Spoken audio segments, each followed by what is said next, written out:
যখন আপনি এই কলা অর্জন করবেন তখনই আপনি আপনার সীমাবদ্ধতাগুলো অতিক্রম করতে পারবেন, এবং সেটাই সেই স্থান যেখানে আসল ব্রেকথ্রু জন্ম নেয়। সাহসী থাকা এবং হিসাব বুদ্ধি সম্পন্ন থাকা দুই আলাদা বিষয়। অনেকেই মনে করে যে যারা ভয়হীন তারা অসাবধানতায় চলে যেতে পারে, কিন্তু দ্য 50th ল আমাদের শেখায় যে আসল সাহসের মানে কখনো অযথা ঝুঁকি নেওয়া নয়। সাহসী হওয়া মানে শুধুমাত্র কাজ করা নয়, বরং প্রতিটি পদক্ষেপ সতর্কভাবে নেওয়া। এই স্কিল 50 সেন্ট তার জীবনে বারবার প্রমাণ করেছেন। ঝুঁকি সর্বদা আমাদের চারপাশে থাকে, এটি কোনো হুমকি নয়, বরং একটি সুযোগও হতে পারে, কিন্তু তা তখনই যখন আপনি এটি বুঝে পরিচালনা করেন। প্রস্তুতি ছাড়া ঝুঁকি নেওয়া কেবল জুয়া খেলা। ঝুঁকির সঙ্গে পরিকল্পনা এবং সচেতনতা জুড়লে সেই ঝুঁকি আপনার জন্য শক্তিতে পরিণত হতে পারে। 50 সেন্ট প্রতিটি পদক্ষেপ নেওয়ার আগে পরিস্থিতি বিশ্লেষণ করতেন। তিনি ভাবতেন না যে স্রেফ করি এবং দেখি কি হয়, বরং তিনি ভাবতেন যে যদি আমি এই পদক্ষেপ নেই, সম্ভাব্য ফলাফল কি হতে পারে, কি প্রতিক্রিয়া আসতে পারে এবং কিভাবে আমি প্রস্তুত থাকব যাতে ক্ষতি সর্বনিম্ন হয়। এই হিসেব তাকে রেকলেস নয়, আনস্টপেবল করে তোলে। ঝুঁকি নেওয়া মানে কেবল ভয় উপেক্ষা করা নয়, এর মানে হলো আপনি আপনার সক্ষমতা, সম্পদ এবং বিকল্পগুলো সঠিকভাবে মূল্যায়ন করে সচেতন সিদ্ধান্ত নেন। এই ভারসাম্যই ভয়হীনতা এবং বুদ্ধিমত্তার মধ্যে পার্থক্য দেখায়। যখন আপনি হিসাব বুদ্ধি সম্পন্ন ঝুঁকি নেন, তখন অনিশ্চয়তা ভয়কে প্রভাবিত করতে পারে না। আপনি বুঝতে পারেন যে প্রতিটি পরিস্থিতির প্রতিক্রিয়া আপনার নিয়ন্ত্রণে রয়েছে। এই মানসিকতা শুধুমাত্র আর্থিক বা কর্মজীবনের সিদ্ধান্তেই নয়, বরং প্রতিটি ব্যক্তিগত এবং পেশাগত চ্যালেঞ্জেও কাজে আসে। এই অধ্যায়ের মূল ভাবনা হল ঝুঁকি নিতে ভয় পাবেন না, কিন্তু সবসময় প্রস্তুত থাকুন। ঝুঁকি তখনই আপনার জন্য অস্ত্র হয়ে ওঠে যখন আপনি এটি অন্ধবিশ্বাসে নয়, কৌশলী পূর্বদৃষ্টি নিয়ে পরিচালনা করেন।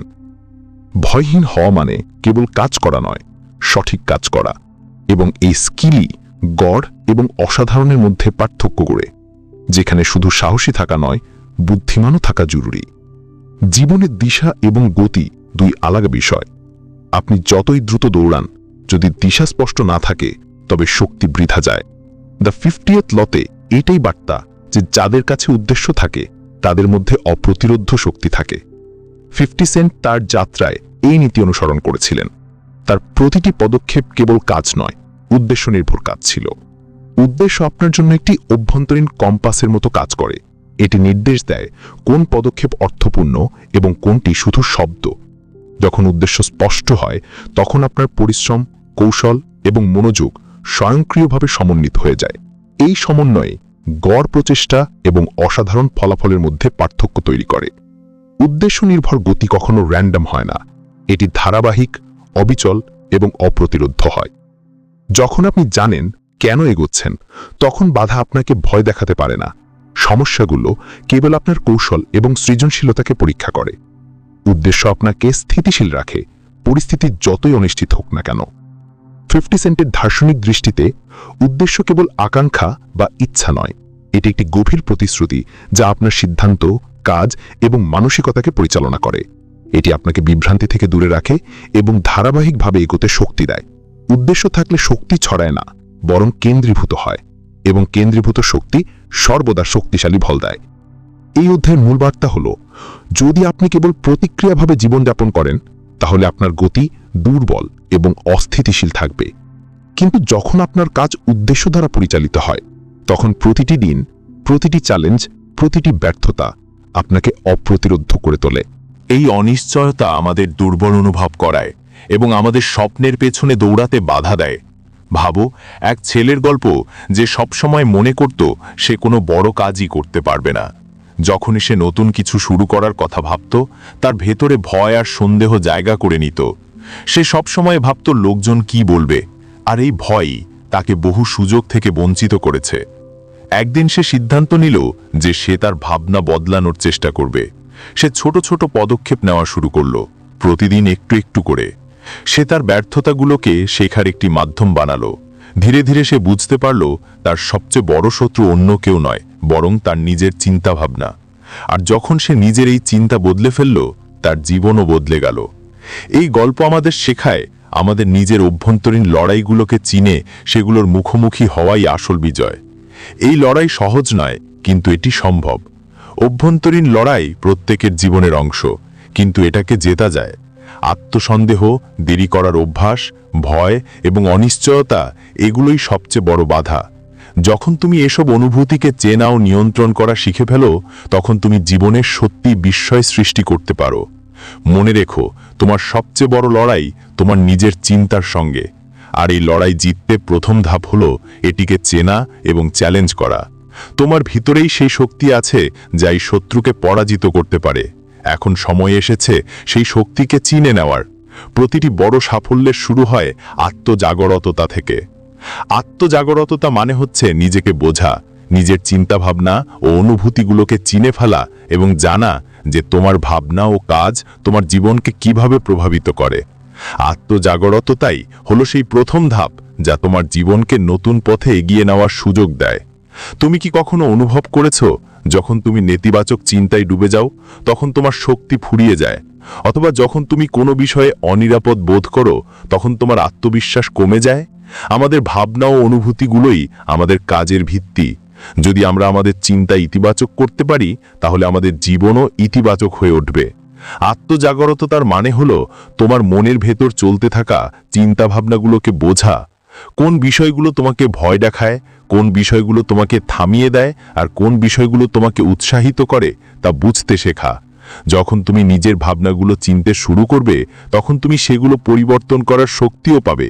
তোমাকে বুঝতে হবে কোন পরিস্থিতি বা কোন কথা তোমাকে নেতিবাচক চিন্তায় ঠেলে দেয়, কারো সমালোচনা নাকি ব্যর্থতার ভয়। এগুলোকে চিনা ফেললে তুমি এগুলো মোকাবেলার উপায় বের করতে পারবে। প্রতিদিন কয়েক মিনিট সময় বের করে ভাবো কোন বিষয়গুলো তুমি সবচেয়ে বেশি ভাবছো। সেসব চিন্তা কি তোমাকে এগিয়ে দিচ্ছে নাকি আটকে রাখছে? যদি চিন্তা বারবার আমি পারবো না এ ধরনের নেতিবাচক দিকে চলে যায় তাহলে বুঝবে তোমার চিন্তার ওপর কাজ করা জরুরি। যখনই কোনো কঠিন পরিস্থিতি আসে সঙ্গে সঙ্গে প্রতিক্রিয়া দিও না। আগে নিজের ভাবনাকে বোঝো, তারপর ভেবে সিদ্ধান্ত নাও। এতে তোমার নেতিবাচক অভ্যাস বদলাতে সাহায্য করবে। জার্নালিং হলো নিজের চিন্তা পরিষ্কার করার সবচেয়ে ভালো উপায়।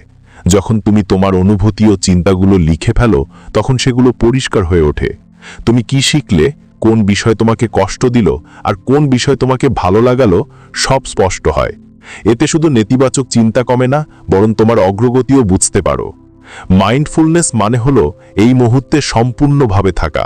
আমাদের মন প্রায় অতীতে ঘোরে বা ভবিষ্যৎ নিয়ে দুশ্চিন্তা করে।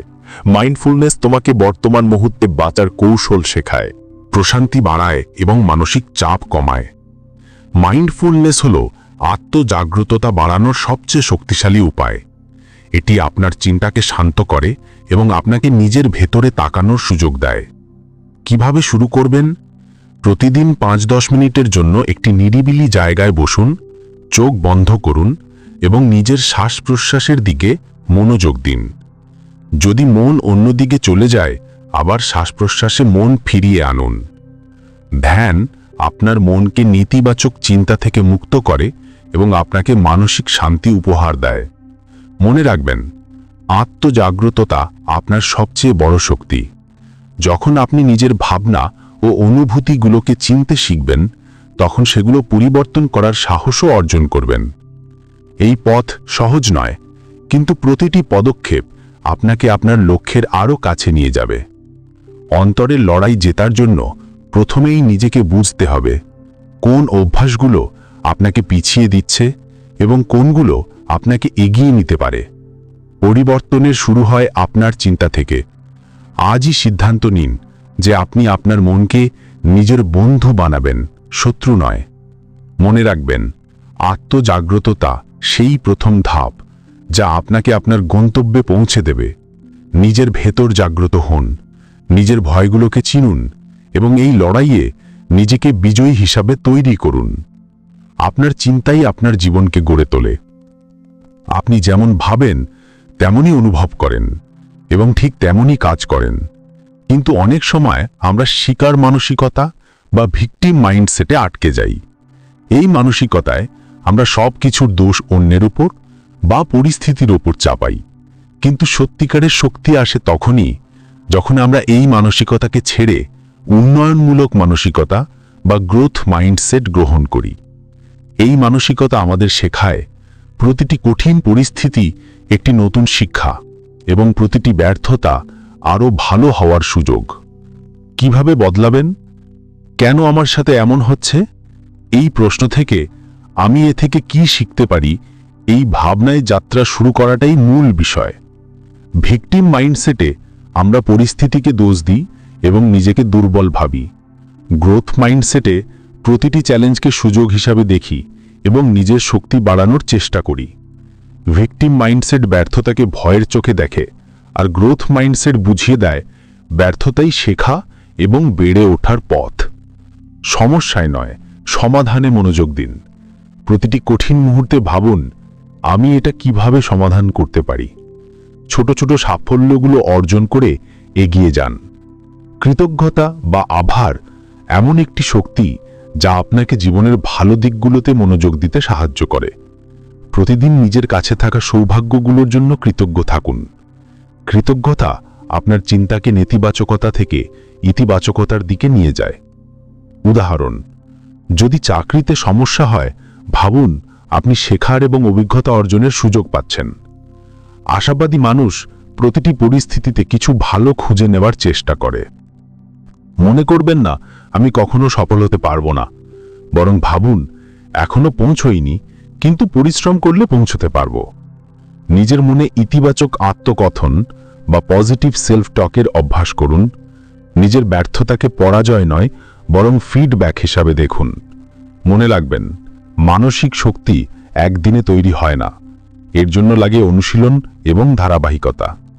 কঠিন পরিস্থিতিতে ধৈর্য ধরুন এবং হাল ছাড়বেন না। পর্যাপ্ত ঘুম, ভালো খাবার, নিয়মিত ব্যায়াম এসবই আপনার মানসিক ও শারীরিক শক্তি বাড়ায়। নিজেকে ইতিবাচক ও অনুপ্রেরণাদায়ক মানুষের সঙ্গে রাখুন। যে জিনিসগুলো আপনাকে দুর্বল করে সেগুলো থেকে দূরে থাকুন। যখন বড় পরিবর্তন বা চ্যালেঞ্জ আসে, নিজেকে জিজ্ঞেস করুন, এর মধ্যে লুকানো শিক্ষা কি? আমি কিভাবে আরও শক্তিশালী হতে পারি? আপনার ব্যর্থতাগুলো আপনার পরিচয় নয়, এগুলো শুধু সেই পথ যা আপনাকে আরও ভালো হতে প্রস্তুত করে। আপনার ভেতরে সেই শক্তি আছে যা যে কোনো চ্যালেঞ্জের মুখোমুখি হতে পারে। তাই এখন সময় এসেছে আপনার মানসিকতা আরও শক্তিশালী করে তোলার। মনে রাখুন, আপনার মস্তিষ্ক একটি বাগানের মতো। আপনি যে বীজ এতে রোপণ করবেন সেটিই বড় হবে। তাই এতে ইতিবাচকতা ও আশার বীজ বুনুন, নেতিবাচকতার নয়। তাই প্রস্তুত হয়ে যান আপনার চিন্তা পরিবর্তন করার এবং জীবনে নতুন দিশা দেওয়ার জন্য। আপনার মস্তিষ্কই আপনার সবচেয়ে বড় শক্তি। এটিকে আপনার সেরা বন্ধু বানিয়ে নিন। টালমাটুল এমন একটি অভ্যাস যা আমাদের স্বপ্ন ও লক্ষ্য থেকে দূরে সরিয়ে দেয়। এটি আমাদের মনে করায় যে কাজটি একটু পরে করলেও হবে, কিন্তু সেই পরে কখনোই আসে না। আমরা সময় ও শক্তি নষ্ট করতে থাকি এবং শেষে গিয়ে আফসোস করি। কিন্তু প্রশ্ন হলো, আমরা টালমাটুল করি কেন এবং কিভাবে এটি থেকে মুক্তি পাব? অনেক সময় আমরা কোনো কাজ করতে ভয় পাই, কারণ ব্যর্থতার ভয় আমাদের পিছিয়ে দেয়। মনে হয় যদি ঠিকমতো না পারি তাহলে। কখনো আমরা কাজ করি না কারণ আমরা চাই সবকিছু নিখুঁত হোক। এই পরিপূর্ণতার ভাবনা আমাদের শুরুটাই করতে দেয় না। যখন পরিষ্কার ধারণা থাকে না কাজ কি বা কোথা থেকে শুরু করব, তখনও কাজ ফেলে রাখি। আরেকটি কারণ হলো, আমাদের মস্তিষ্ক সহজ আর আরামদায়ক জিনিস পছন্দ করে। কঠিন বা পরিশ্রমী কাজ এড়াতে আমরা দেরি করতে থাকি। টালমাটুল দূর করার কার্যকর উপায় হলো 2 মিনিট নিয়ম। যে কোনো কাজ যদি 2 মিনিট বা তার কম সময়ে করা যায় তা তৎক্ষণাৎ করে ফেলুন। এতে ছোট কাজগুলো জমে থাকবে না এবং আপনি আরও প্রোডাক্টিভ হবেন। সময় ভাগ করে কাজ করা। দিনটিকে কয়েকটি ব্লকে ভাগ করে প্রতিটি ব্লকের কাজ ঠিক করা। এতে মনোযোগ ও প্রাধান্য ঠিক থাকে। দিনের সবচেয়ে গুরুত্বপূর্ণ 2-3টি কাজ আগে করা। এতে দিনের শেষে গুরুত্বপূর্ণ কাজগুলো হয়ে যায়। বড় কাজকে ছোট ধাপে ভাগ করা। এতে ভয় কমে এবং শুরু করা সহজ হয়। কাজ শেষে ছোট পুরস্কার দেওয়া, যেমন 2 ঘন্টার কাজ শেষে পছন্দের খাবার খাওয়া বা ছোট বিরতি নেওয়া, এগুলো আরও উৎসাহ বাড়ায়। মনে রাখবেন, টালমাটুল থেকে বেরোনোর একমাত্র উপায় হলো আজই শুরু করা। আপনি যে কাজটি ফেলে রেখেছেন সেটি ছোট একটি পদক্ষেপ দিয়ে শুরু করুন। কোনো অভ্যেস রাতারাতি বদলায় না, কিন্তু ছোট পরিবর্তন বড় ফল এনে দেয়। এই কথাটা মনে রাখুন, শুরু করার সেরা সময় ছিল গতকাল, আর তারপরে সেরা সময় হলো আজ। নিজের জীবনের নিয়ন্ত্রণ নিজের হাতে নিন। টালবাহানা থেকে মুক্ত হয়ে আপনি আপনার লক্ষ্যগুলো অর্জন করতে পারবেন এবং আপনার জীবনকে নতুন উচ্চতায় নিয়ে যেতে পারবেন। এখন সময় এসেছে আপনার স্বপ্নগুলোকে বাস্তবে রূপ দেওয়ার। আপনি কি প্রস্তুত? অধ্যায় 5, ভয় এবং সন্দেহকে পরাজিত করা। ভয় এবং সন্দেহ এই দুই অনুভূতি আমাদের জীবনকে সীমাবদ্ধ করে দেয়। এগুলো আমাদের সেই মানুষটা হতে দেয় না যে আমরা সত্যিকারে হতে পারি। ভয় আমাদের নতুন সুযোগগুলো চেষ্টা করতে বাধা দেয় এবং সন্দেহ আমাদের আত্মবিশ্বাস ধ্বংস করে। কিন্তু সত্য হলো, ভয় এবং সন্দেহ স্থায়ী বাধা নয়, এগুলোকে জয় করা যায়। এই অধ্যায়ে আমরা ভয়ের ধ্বংসাত্মক প্রভাব বুঝব এবং শিখব কিভাবে এটিকে দূর করা যায়। ভয় এমন একটি অনুভূতি যা আমাদের শক্ত করে বেঁধে ফেলে এবং আমাদের যোগ্যতা নিয়ে সন্দেহ তৈরি করে। এটি আমাদের ঝুঁকি নিতে বাধা দেয় এবং আমাদের নিরাপদ এলাকা কমফোর্ট জোনে বন্দী করে রাখে। ভয় আমাদের স্বপ্নগুলোকে হত্যা করে এবং আমাদের দুর্বল বোধ করায়। এটি আমাদের যদি আমি ব্যর্থ হয়ে যাই এই ভাবনায় জড়িয়ে ফেলে। ভয় আসলে একটি মানসিক প্রতিবন্ধকতা, এর কোনো বাস্তব অস্তিত্ব নেই, কিন্তু এটি আমাদের চিন্তা এবং কাজকে গভীরভাবে প্রভাবিত করে। এটিকে ভাঙতে পারাই সত্যিকারের জয়। ছোট ছোট পদক্ষেপ আমাদের বুঝতে সাহায্য করে যে আমরা ভয়ের মুখোমুখি হতে পারি। বড় লক্ষ্য অর্জনের আগে ছোট লক্ষ্য ঠিক করুন। এই ছোট লক্ষ্যগুলো পূরণ করতে করতে আপনার আত্মবিশ্বাস ধীরে ধীরে বাড়বে। উদাহরণ হিসেবে, যদি আপনার জনসম্মুখে কথা বলতে ভয় লাগে, তবে প্রথমে ছোট গ্রুপের সামনে কথা বলার অনুশীলন করুন। কল্পনা শক্তি আপনার মনকে ইতিবাচক দিকে প্রশিক্ষিত করে। প্রতিদিন কয়েক মিনিট সময় নিয়ে নিজের সফলতার কল্পনা করুন। যেমন ইন্টারভিউয়ের ভয় থাকলে নিজেকে আত্মবিশ্বাসের সঙ্গে উত্তর দিতে দেখুন। এটি আপনাকে মানসিকভাবে প্রস্তুত করে এবং ভয় কমিয়ে দেয়। আমরা প্রায়ই আরামদায়ক অবস্থাকে অগ্রাধিকার দিই, কারণ সেখানে ভয় নেই। কিন্তু মনে রাখবেন, জীবনের আসল বিকাশ শুরু হয় আপনার কমফোর্ট জোনের বাইরে। কঠিন মনে হওয়ার কারণে যদি কোনো সুযোগ ফিরিয়ে দিতে চান, নিজেকে বলুন, আমি আরাম নয়, সাহসকে বেছে নেব। ব্যর্থতাকে ভয় পাওয়া বন্ধ করুন। প্রতিটি ব্যর্থতা আপনাকে কিছু শেখায় এবং আপনাকে সফলতার আরও কাছে নিয়ে যায়। ভয়কে পরাজিত করার সর্বোত্তম উপায় হল এর মুখোমুখি হওয়া। ধীরে ধীরে সেই জিনিসগুলোর সম্মুখীন হন যেগুলো আপনাকে ভয় দেখায়। উদাহরণ, যদি আপনার উচ্চতার ভয় থাকে, তবে প্রথমে ছোট উচ্চতা থেকে শুরু করুন এবং ধীরে ধীরে বড় উচ্চতার দিকে যান। প্রতিটি ধাপে ভাবুন, এই পদক্ষেপ আমাকে আরও ভালো করবে। এটি আপনাকে কমফোর্ট জোনের বাইরে এনে জীবনের বাস্তব সুযোগগুলো দেখাবে। ভয় সবসময় থাকবে, কিন্তু এটি আপনার উপর নির্ভর করে আপনি সেটিকে কিভাবে দেখবেন। ভয় আপনাকে থামানোর জন্য নয়, বরং আপনাকে শক্তিশালী করার জন্যও হতে পারে। নিজেকে ইতিবাচক কথা বলা শুরু করুন। আমি পারব, আমি আমার ক্ষমতার উপর বিশ্বাস করি, ভয় আমার সিদ্ধান্ত নিয়ন্ত্রণ করতে পারবে না। ভয় এবং সন্দেহকে হারাতে হলে সাহসের অনুশীলন করতে হবে। ছোট ছোট পদক্ষেপ নিয়ে নিজের কল্পনাকে বাস্তবে রূপ দিতে হবে। সাহসী হওয়ার মানে ভয় শেষ হয়ে যাবে তা নয়। এর মানে হলো ভয় থাকা সত্ত্বেও আপনি আপনার স্বপ্নের দিকে এগিয়ে যাবেন। জয় হলো ভয়কে দূর করা নয়, বরং ভয়কে সাথে নিয়ে এগিয়ে যাওয়া। এই কথাটি মনে রাখুন, সাহসী হন। শুরুটা সবসময় ভয়ানক হয়, কিন্তু শেষে সেটাই হতে পারে আপনার জীবনের সবচেয়ে বড় সিদ্ধান্ত। আজই সিদ্ধান্ত নিন, ভয় আর সন্দেহকে আপনার সীমা নির্ধারণ করতে দেবেন না। আপনি সাহস বেছে নেবেন, আপনি আপনার আরামের সীমার বাইরে বেরিয়ে আসবেন এবং আপনি সেই জীবনই বাঁচবেন যারা আপনি সত্যিই যোগ্য। জীবনে উদ্দেশ্য থাকা আমাদের জীবনকে দিক এবং অর্থ দেয়। উদ্দেশ্যহীন জীবন ঠিক যেন অন্ধকার রাস্তায় কোনো আলো ছাড়া চলা। এই উদ্দেশ্যই আমাদের সকালে ঘুম থেকে ওঠার কারণ দেয়। এটাই আমাদের চ্যালেঞ্জের মুখোমুখি আবার শক্তি দেয়। যখন আপনি আপনার জীবনের উদ্দেশ্য জানেন, তখন ভিতরের লড়াইগুলো দুর্বল হয়ে যায়। আপনার ভয়, সন্দেহ আর আলস্যকে মোকাবেলা করা সহজ হয়ে যায়, কারণ তখন আপনার কাছে থাকে বড় একটি কেন, একটি শক্তিশালী কারণ। জীবনে উদ্দেশ্য থাকা কেন জরুরি? কারণ উদ্দেশ্য আমাদের বোঝায় আমাদের চেষ্টা কোন দিকে এগোচ্ছে। এটি আমাদের প্রতিটি কাজকে গভীর অর্থ দেয়। উদাহরণ, একজন শিক্ষকের উদ্দেশ্য শুধু পড়ানো নয়, তার উদ্দেশ্য হল শিশুদের ক্ষমতাবান করা, যাতে তারা নিজেদের ভবিষ্যৎ আরও সুন্দর করতে পারে। যখন আপনি জানেন কেন আপনি সংগ্রাম করছেন, তখন আপনি ধৈর্য ও দৃঢ়তা নিয়ে চ্যালেঞ্জ মোকাবেলা করতে পারেন। উদাহরণ, যদি আপনার উদ্দেশ্য হয় পরিবারের জন্য ভালো জীবন তৈরি করা, তাহলে আপনি প্রতিটি কঠিন পরিস্থিতি মোকাবেলায় প্রস্তুত থাকবেন। উদ্দেশ্য আপনার অন্তরে সেই আগুন জ্বালিয়ে রাখে যা আপনাকে আপনার গন্তব্যের দিকে এগিয়ে যেতে অনুপ্রেরণা দেয়। এটি আপনাকে প্রতিদিন একটু বেশি ভালো হতে শেখায়। ভাবুন, যদি আপনার উদ্দেশ্য স্পষ্ট হয় তাহলে আপনি সময় ও শক্তির সঠিক ব্যবহার করতে পারবেন। আপনার কেন খুঁজে পাওয়ার উপায়: 1. আত্মমগ্ন হন, ইন্ট্রোস্পেকশন। জীবনে বিরতি নিয়ে ভাবুন, কি আপনাকে সত্যিকারে সুখী করে, কোন কাজ আপনাকে শান্তি দেয়, কোন কাজে সময় যেন থমকে যায়। এগুলির উত্তর আপনার উদ্দেশ্যের দিক নির্দেশ করতে পারে। 2. আপনার আগ্রহ ও প্রতিভা খুঁজুন, কারণ উদ্দেশ্য আপনার শখ ও সক্ষমতার সাথে গভীরভাবে সম্পর্কিত। উদাহরণ, যদি আপনি লিখতে ভালোবাসেন এবং মানুষকে অনুপ্রাণিত করতে চান, তাহলে আপনার উদ্দেশ্য হতে পারে লেখার মাধ্যমে অনুপ্রেরণা ছড়ানো। 3. নিজের অভিজ্ঞতা থেকে শিখুন। জীবনের ভালো মন্দ সব অভিজ্ঞতাই আমাদের উদ্দেশ্যের দিকে ইঙ্গিত দেয়। উদাহরণ, যদি আপনি দারিদ্র্যের মধ্যে বড় হন, তাহলে হয়তো আপনার উদ্দেশ্য হতে পারে গরিব মানুষদের সাহায্য করা, যেন তারা উন্নতি করতে পারে। ছোট ছোট কাজ শুরু করুন, যা আপনার হৃদয়ের কাছের। ক্রমেই আপনি নিজের উদ্দেশ্য আরও স্পষ্টভাবে বুঝতে পারবেন। যখন আপনার উদ্দেশ্য জানা থাকে, তখন সিদ্ধান্ত নেওয়া সহজ হয়। আপনি বুঝতে পারবেন কোন কাজ জরুরি, কোনটা নয়।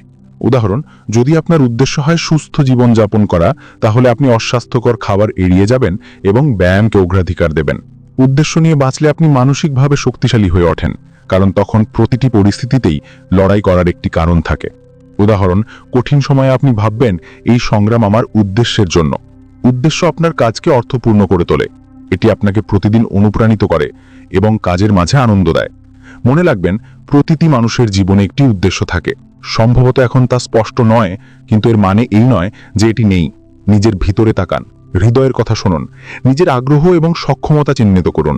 সবচেয়ে গুরুত্বপূর্ণ কথা হলো, উদ্দেশ্য খুঁজে পাওয়া মানে নিজেকে হারানো নয়, বরং নিজেকে খুঁজে পাওয়ার যাত্রা। আজ থেকেই আপনার কেন খুঁজে বের করার কাজ শুরু করুন।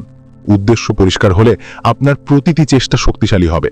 ভয়, সন্দেহ আর দ্বিধা থাকা সত্ত্বেও আপনি এগিয়ে যাবেন, কারণ তখন আপনি জানবেন আপনি কেন বেঁচে আছেন। উদ্দেশ্যই আপনার পথপ্রদর্শক। এটিকে খুঁজে নিন এবং আপনার জীবনকে এমন পথে পরিচালিত করুন যেখানে আপনি নিজেকে নিয়ে গর্ব করতে পারবেন। মনে রাখবেন, উদ্দেশ্যহীন জীবন এক অসম্পূর্ণ গল্পের মতো। এখনই সময় নিজের গল্পটিকে পূর্ণ করার।